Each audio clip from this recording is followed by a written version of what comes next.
Sunday evening vlog தான் பார்த்துட்ருக்கீங்க. ஃபஹீம் ரொம்ப நாளாகவே சாண்ட்விச் கேட்டுகிட்டே இருந்தான். சரி பீஸா மாதிரி செஞ்சு கொடுத்துடலான்னு சொல்லிட்டு அதுக்கு தான் ரெடி பண்ணிகிட்ருக்கிறேன். வெங்காயம், அதுக்கப்புறமா வந்து கார்ன் இருக்கு இல்லையா, அதை ஆட் பண்ணிக்கிட்டேன். மத்தியானம் வந்து பீஃப் சுக்கா வச்சுருந்தேன். அதில் ஒரு 2-3 பீஸையும் சேர்த்துட்டு ஆரிகானோ, அதுக்கப்புறம் ரெட் சில்லி ஃப்ளேக்ஸு, அதுக்கப்புறமா வந்து மயோனைஸ் போட்டு நல்லா மிக்ஸ் பண்ணிவிட்டு ப்ரெட்டில் வச்சுட்டு ஒரு 1 மினிட் வச்சு எடுத்து அவனுக்கு கொடுத்தாச்சு. சாப்பிட்டுட்டு ஈவினிங் மேலே வந்து டேட்ஸ் வந்து ரொம்ப நாள் ஆச்சு, டேட்ஸு நட்ஸ் எல்லாம் வாங்கியே. அதனால் எப்போவுமே டேட்ஸ் வந்து நாங்கள் அஜ்வானில் தான் வாங்குவோம், நல்லாயிருக்கும். ஸோ நட்ஸ் ஜூஸ் குடிச்சு ரொம்ப நாள் ஆகிட்டேன்னு சொல்லிட்டு எல்லாத்தையும் வாங்கி எல்லாமே ரீஃபில் பண்ணிகிட்டு இருந்தேன்.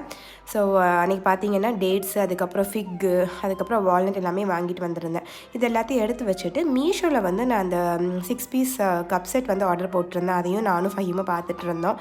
இது எல்லாத்தையும் எடுத்து வச்சுட்டு நைட் அன்றைக்கி டின்னருக்கு வந்து மத்தியானம் சாம்பார் இருந்தது. ஸோ தோசை ஊற்றிக்கலான்னு சொல்லிட்டு அதுக்கு தான் மாவு வந்து எடுத்து கரைச்சிட்ருக்கிறேன். அந்த டே பார்த்திங்கன்னா அப்படி தான் போச்சு. பாய், அஸ்ஸலாமு அலைக்கும்.